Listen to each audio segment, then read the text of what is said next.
Welcome back to another episode of the Avoid Crisis podcast with my co-host Alan Plyler. Alan, how you doing? I'm doing well, Ray. How are you doing? Good to see you. All right, good to see you, and thank you so much for lining up our guest for today. We're continuing in our journey, the Wizards of AI, and finding some really great jewels and nuggets out here in this rapidly growing AI space. Alan, tell us about how you found our guest today. We're going to introduce you guys in just a second, but we want to give our listeners, a peek of where we're headed today.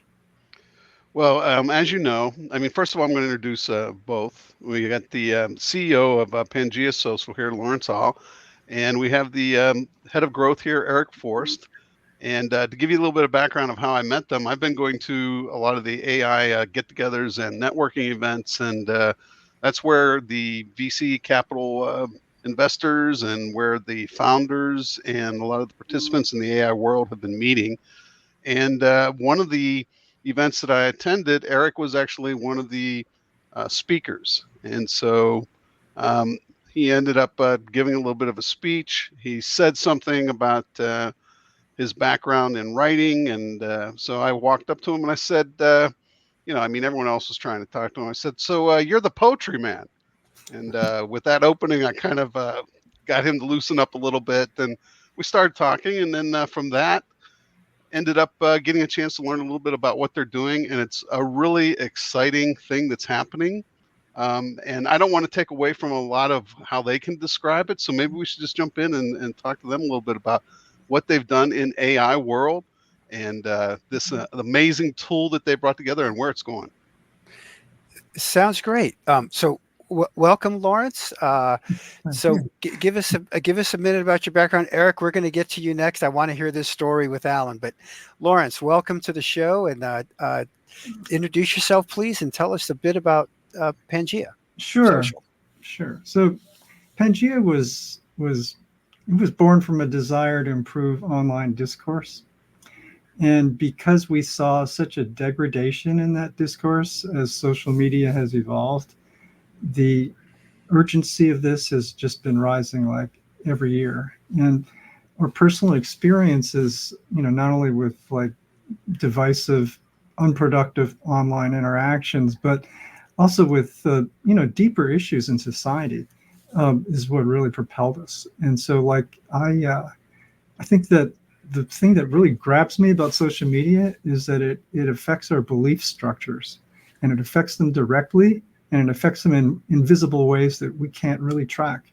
So when you look at, like the Facebook survey that showed that they could just throw a couple of 100,000 little ads out there and shift like people's voting habits by 3 or 4 basis points, that's trouble, and I think it's the tip of the iceberg. So when I grew up, belief structures were probably what saved us. I grew up during the Cuban Missile Crisis, and it was actually rather traumatizing because I grew up in a small town with 2 Nike X missile bases.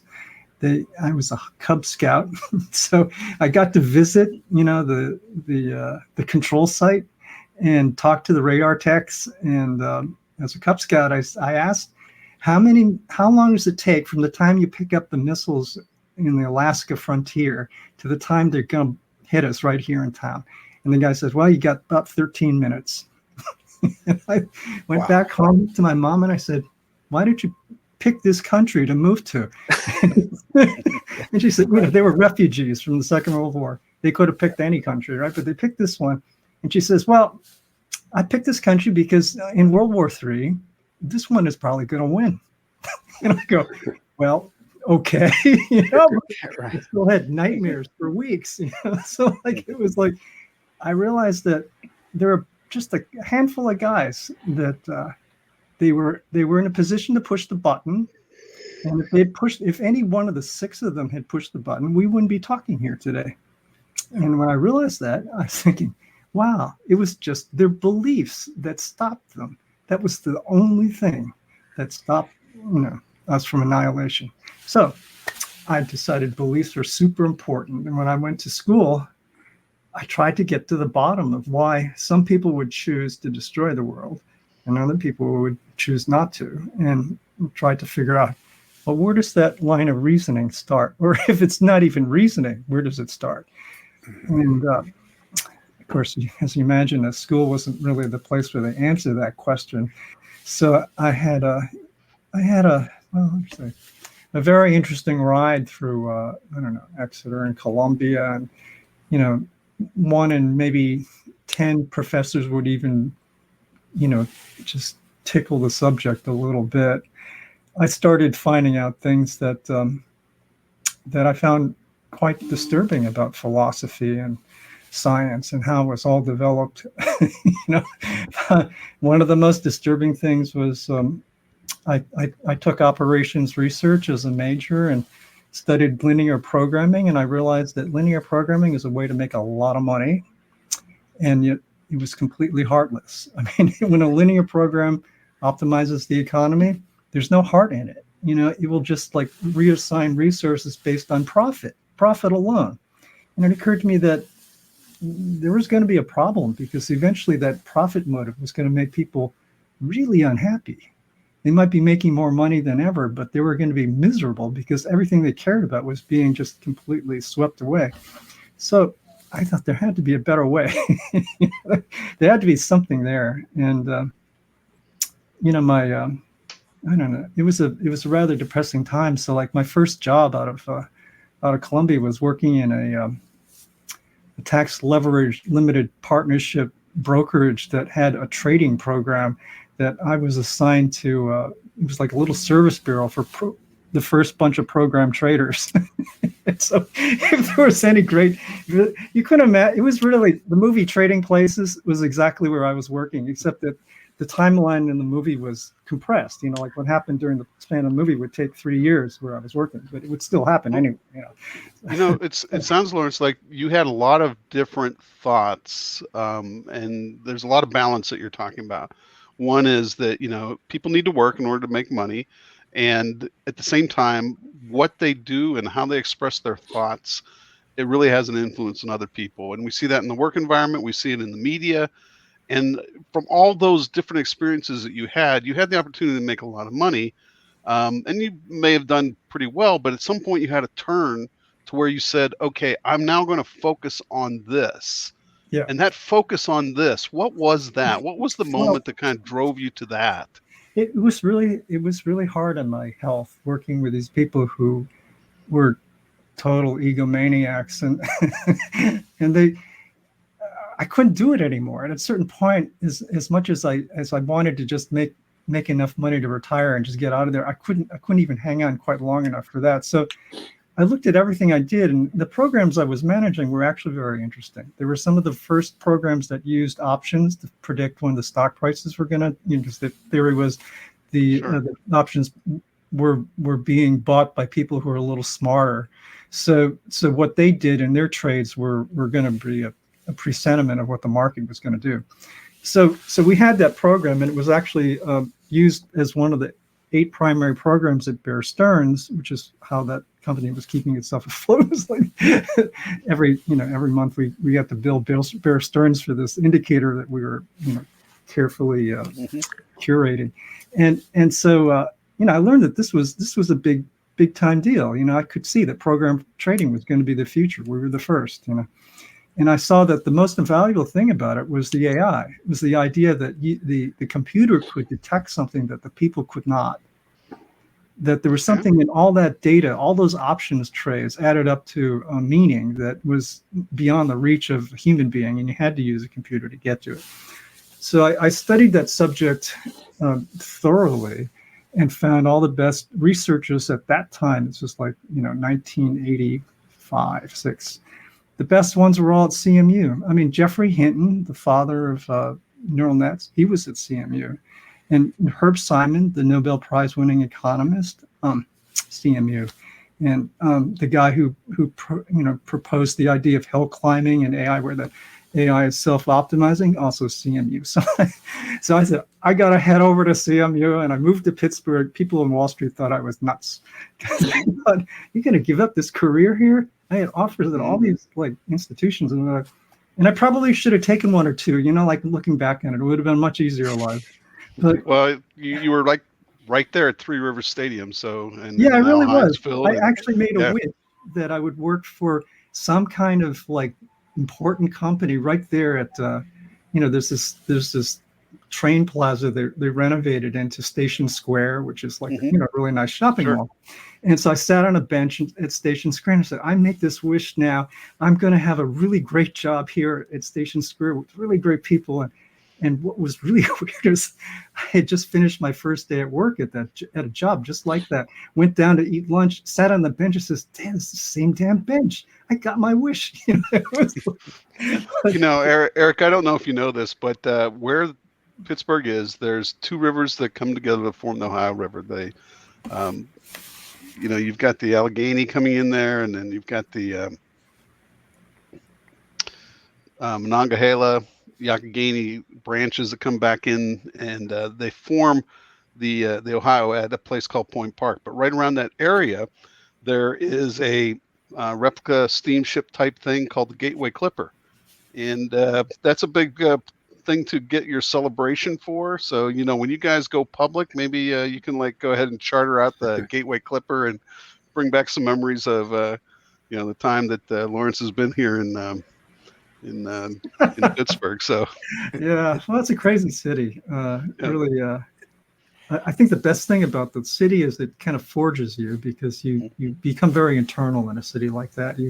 You start to focus on what you believe on, and you try to make it a life, a real life. Like you say, this is what I believe in. I want to enjoy the whole thing, and so you get these great artists like Martha Graham, or they end up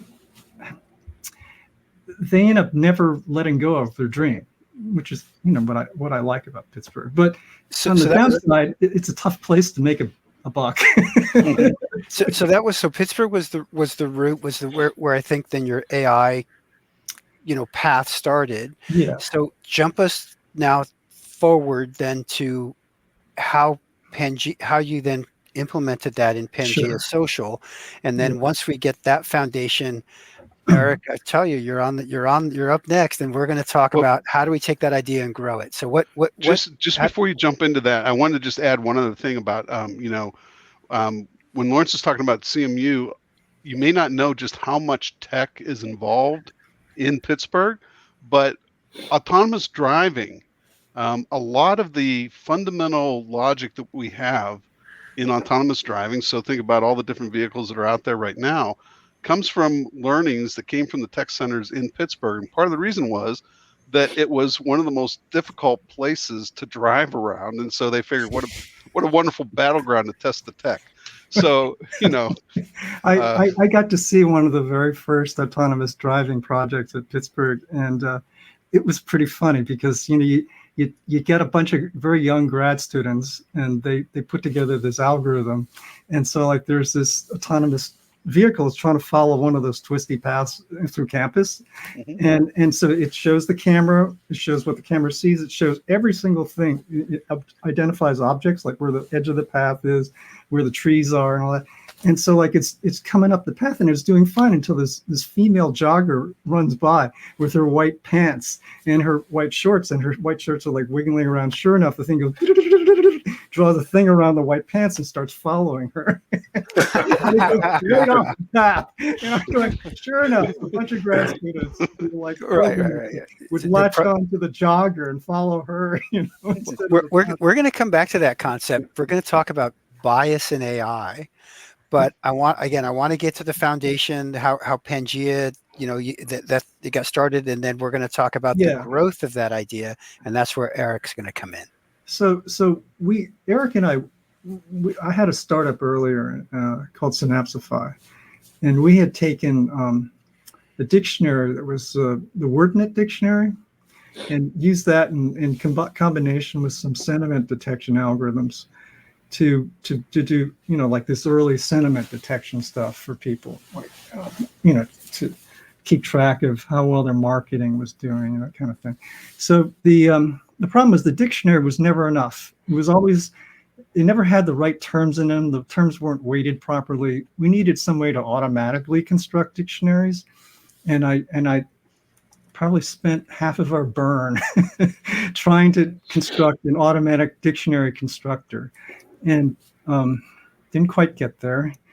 But along the way, I realized that there had to be some fundamental ordering concepts that would enable me to do that. So 2.5 years after we folded that company, I did discover some fundamental algorithms that would lead us to automated dictionary construction. And that's where Pangea really started, because once I realized that the computer could figure out the real meaning of words, not like some kind of fake meaning, but really the real deeper meaning of words, then I realized that that meaning was the very thing I was struggling for from the beginning of my life, which is, where do these beliefs that you have to not press the button, where do these beliefs come from, and what is the meaning of those beliefs? Interesting. Okay, so we now have an AI algorithm that you've developed. You're launching it under the entity Pangea Social. And Eric, what is the path for growth? What's the business model, and how does this get monetized? Where, maybe either of you, where's the funding coming from to start this, and take us on the journey from here now that Lawrence has kind of set us up to this point?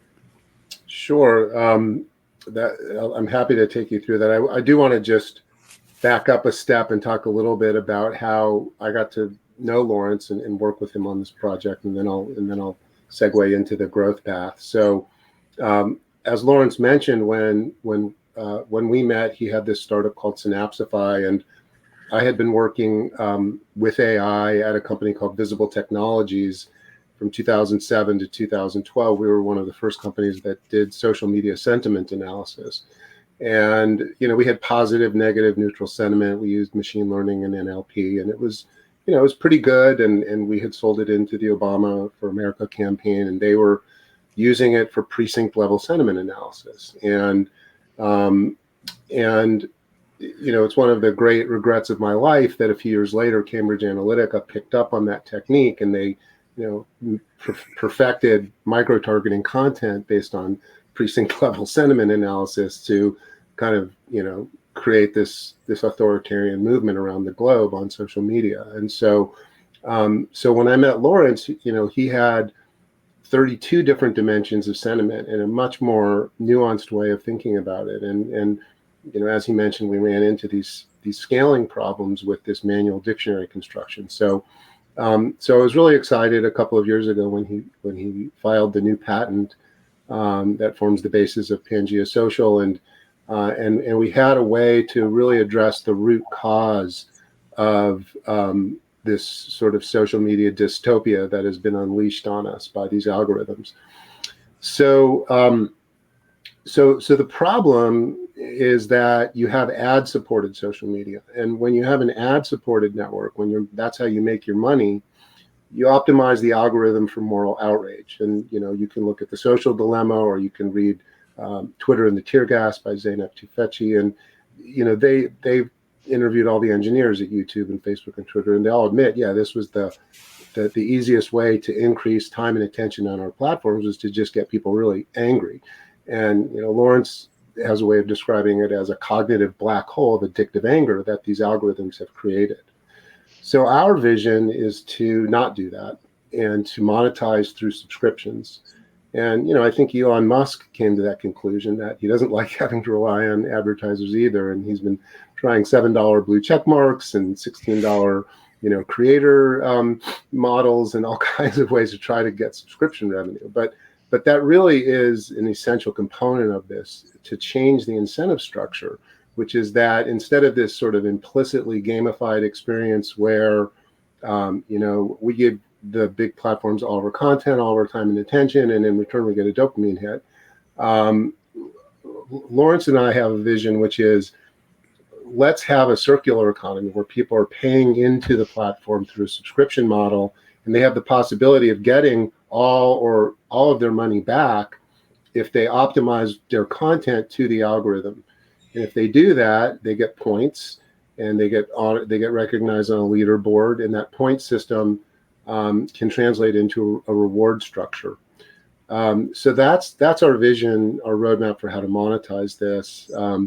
At this point, we've been completely bootstrapped, 100% bootstrapped, no outside investment.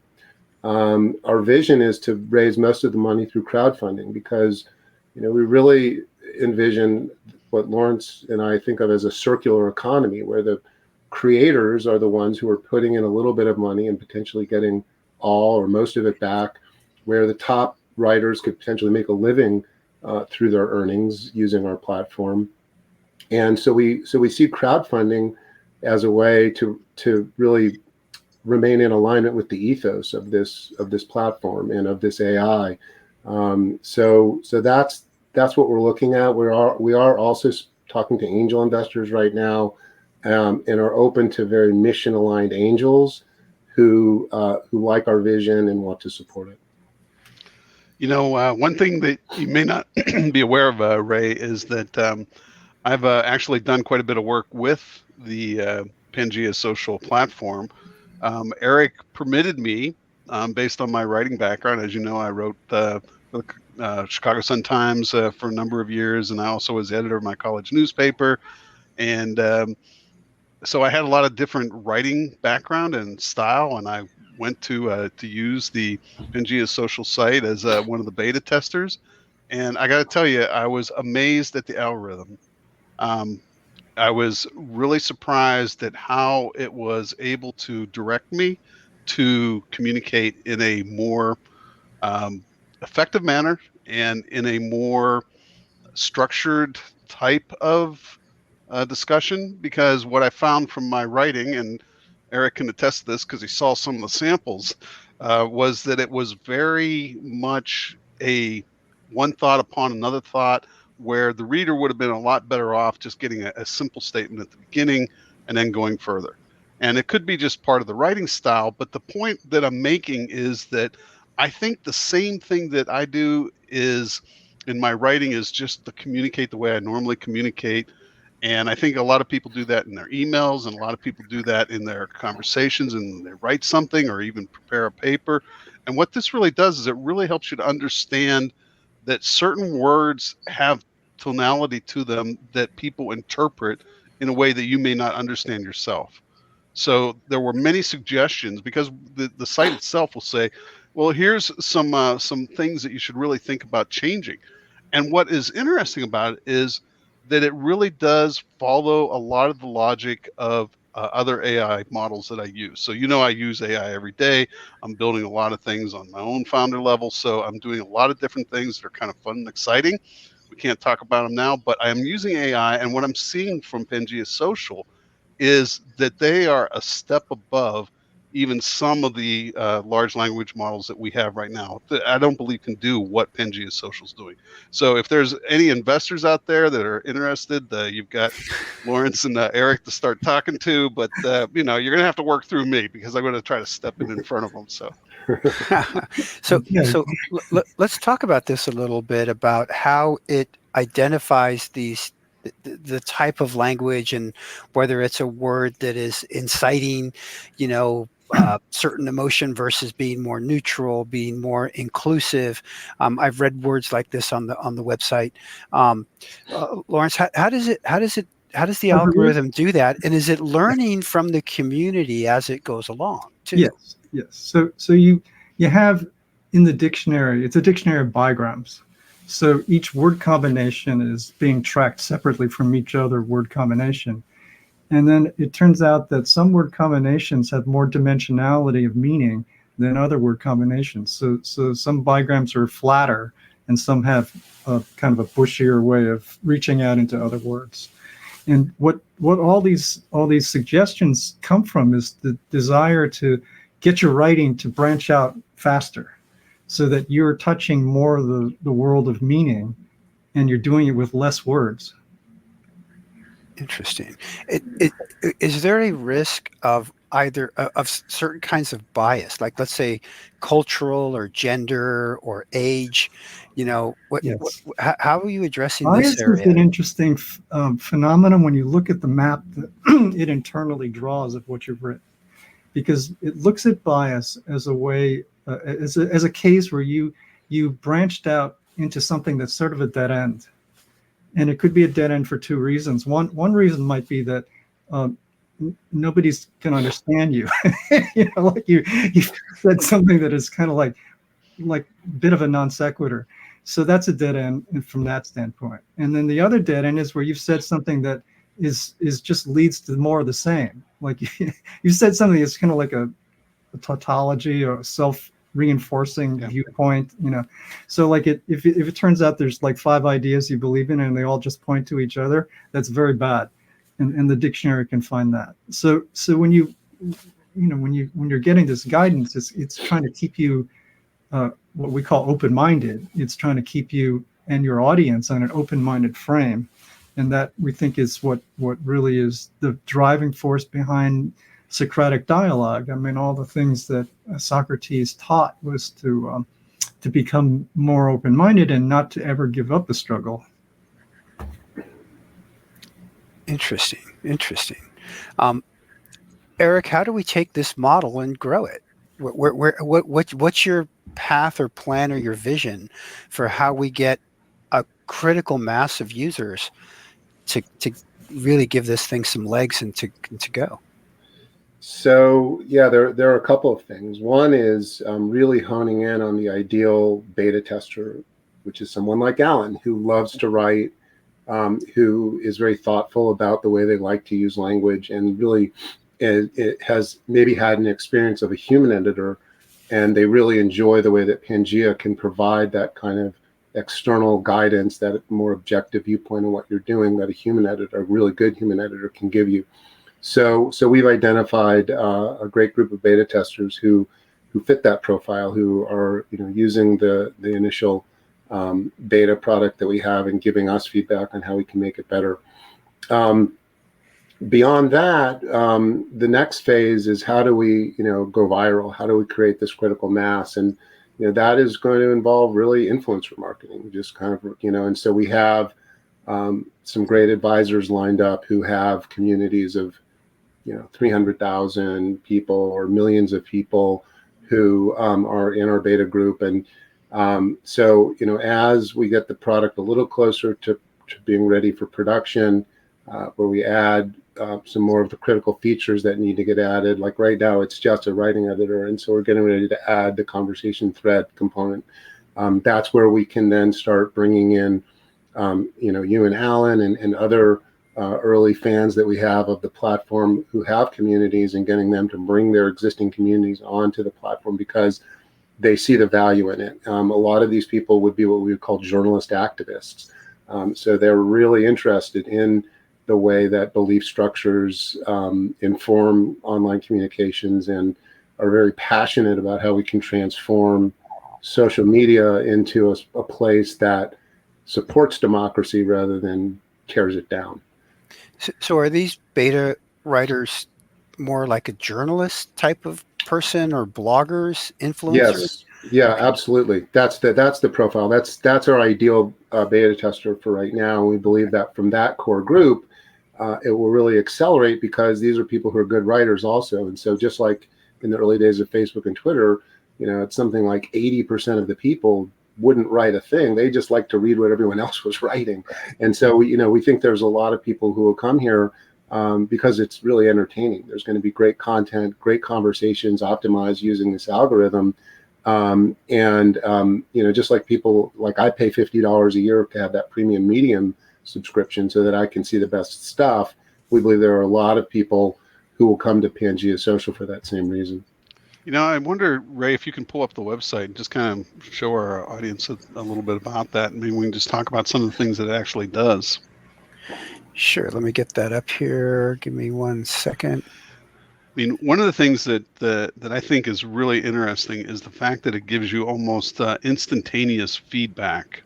And so we won't be able to see it because we're not going to be able to actually log in and do a demo of it.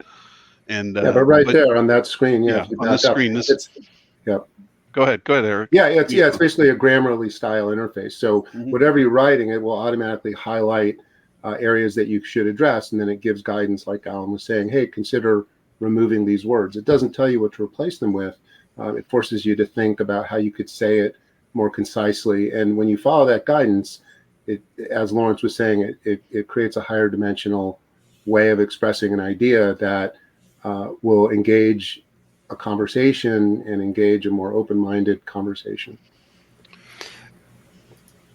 And so that was the landing page. I'm clicking over onto the how it works. Mm-hmm. Oh, here you are, Eric. Look at Yeah, that. yeah. There's a little demo video that we have there for our beta testers, so they can see me using it in action, and we've got these little help tooltips that pop up when you're using the editor. So yeah, so it's the early days, but we have a functional live product, and a lot more work to do. Yeah, I think that's something too. As far as we talk about the path, there's a lot of ideas that you have that you're continuing to do building of those and incorporating that into the overall product. And there's lots of things that as a beta tester that you would be able to see and really get an advantage of, because you have an immediate feedback loop and you're able to use the improvements of what you're writing immediately. So if you're posting somewhere else in a blog, you're going to have a lot better response, because that's really what the algorithm's getting at. If you are delivering communications live and you want to have a prepared set of statements, it's a wonderful way to do it as well. So you can go ahead and put things in, and then it will tell you that, okay, this isn't really effective for your audience. And it won't tell you in that direct way. It'll say you should consider the following changes, which, for me was almost every word. I was trying to figure out how bad I could score, and I was successful. And then I finally worked through, and I wrote a wonderful piece where I scored really high, and I was like, that is really good writing, though.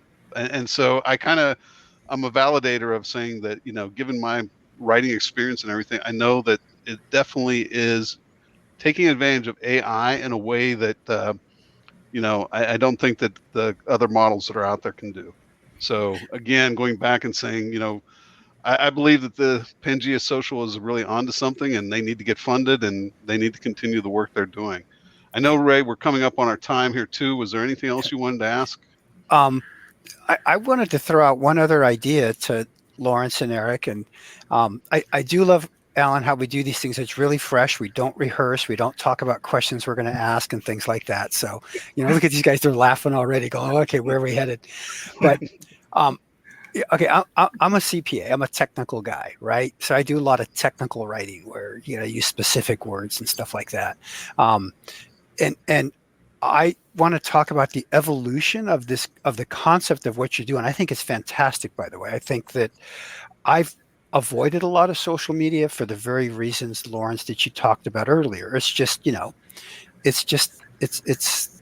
anyway, it incites anger and excitement and outrage, and that, I just don't want to, I don't need that. I don't want to do that. I got enough of that other areas. So, but I'm thinking of a business use case for this thing. And we talked about influencers, bloggers, social media. Marketing PR seems like the next logical evolution of a business use case of this tool, this model. And I think there's an incredible amount of value that a marketing PR type of professional could gain from using your tool. So I would just encourage you, have you thought about the business use cases for the Pangea Social tool in the future? Yeah, that's been presented to us by people who have looked at it, and there's a couple of things that the business people want. They want to get everything done better and faster and cheaper. so my attempt to become a novelist using my own tool isn't going to really interest them at all. But but the thing that they would like is maybe the same guidance that we provide now, but maybe fed into like some kind of a model that would then spit out the finished text based on the guidance. And that we probably will provide that real soon. Yeah. And I don't even see it as a finished text, right? The way I see AI currently is it's a great place to start. maybe even one or two iterations to try to polish, but then the final version that you're going to send out really should have your own edits and touches on it. Make it your own, absolutely. right? Yeah, when you look at what a large language model can produce, and by the way, we use ChatGPT to answer those questions too, and just to see what it would say, and it said stuff that's very copacetic. It's like it sounds reasonable, but it also sounds kind of boring, and it's because ChatGPT is an average of what everybody in the world is saying, and so you're not going to get surprises, except when it hallucinates. Yeah, and another point of that, which is going back to, if you think about it from the strategy that they have, they're taking a collection of various areas and brought them into the beta testing. Alan, you cut out there for a second. Guys, can you tell us? There's been a lot of ChatGPT in the news lately, and okay, okay, now you're still you're still cutting out, Alan. Yeah, your screen's frozen. Where do you guys see the future of AI? Where are we at now, and where are we going with AI? It's moving so fast. And Alan, when you come back, we'll get your question back on, but you're still a little fuzzy. Well, I can say a little bit about having some time. So you can say a little bit about it. I mean, I had this analogy that came to mind. It was like AI is kind of like the bear in the novel Shardik. He kind of barges into the plot line from time to time, completely wrecks everybody's plans, and then disappears. And it's like every 5-10 years, like for a while, Japan thought we were going to eat their lunch with AI, and the AI company I worked for in Pittsburgh got a huge amount of their funding from Japan, because it was like, the Japanese were scared to death that we were going to take over software with AI. Of course, it was premature. It didn't happen, but it could have happened if they hadn't overplayed their hand at the company I worked at. But now LLMs are looking like they're going to eat everybody else's lunch. And sure, I think there's a good chance that because of what's going on at OpenAI, that you'll end up with Microsoft having a monopoly on some kind of product in AI that will probably drive the GNP of the country up 3 or 4 percentage points. It could easily happen, but at the same time, we're going to have this problem of massive collapse in trust, and there's going to be disinformation like we've never seen before, because it's produced automatically by a computer. So we could very well end up in World War III with a fabulously successful version of Microsoft, and that doesn't really fit very well with me. No way. Eric, what do you think? Where do you see us going with AI? I tell people often, like a lot of tools man has come across, it can be used for good or evil. Yeah, absolutely. I mean, I see both pathways really clearly. My friend David Pasiak has created an amazing platform using custom GPTs on OpenAI, where, and he's been posting just his journey all year on Facebook of, and he was a religious studies scholar at Princeton in their PhD program, and so and I worked with him at Visible Technologies 15 years ago. So he's got a really interesting background in tech and philosophy, and he loves using OpenAI ChatGPT, as do I. It's like the ultimate tutor, the ultimate co-pilot, the ultimate assistant that can create copy that you would have never thought of. That's really good. It does open our ability to think in different ways and to have this collaborative assistant that's really powerful. So I think that what large language models are doing in many ways is fantastic for the people who have embraced it and are using it. And so he's figured out how to engineer all these business workflows that just give you 10x productivity gains. But like Lawrence was saying, there's no ethics to that, and and it's based on the ethical model of that linear capitalism that makes people really unhappy. So it's not everyone who can find that wonderful engagement out of an AI assistant that is super smart and can provoke you to think of new things that you wouldn't have thought of. So I think it is going to need these ethical guardrails that have to be a different model, a different paradigm than a large language model, than running Boolean queries in a giant matrix. And that's what Lawrence has invented. He's using these dynamic language trees that that really structure language in a way that's more human, that's more thoughtful, and that really does open your mind. And if you think of kind of what makes authoritarian thinking, it is closed-mindedness more than anything. And so, to the extent that Lawrence's model opens your mind and it kind of forces you to think in a higher dimensional way. OpenAI doesn't do that necessarily. It does wonderful things, but it really brings us into a potentially terrifying future if we're not careful with it. Thank you, Alan. I think you're back. You had a closing question for us? No, I was just making the point that the AI learning that's taking place at Pangea Social is really interesting because they're using a top tier of writers and they're learning even more from those writing styles and from the words they use. And I just thought that it was kind of interesting to think about the feedback loop that the tool actually has, because I think it would be interesting for every article that I'm looking at on the internet to have a rating before I even look at it, because I think half of the things that I click on, I would not be clicking on if I just looked at the Pangea Social rating and then said, okay, I'm not looking at that. Now I'd pay for that. All right. We've gotten that feedback a lot, and so that is definitely one of our product opportunities with this. Absolutely.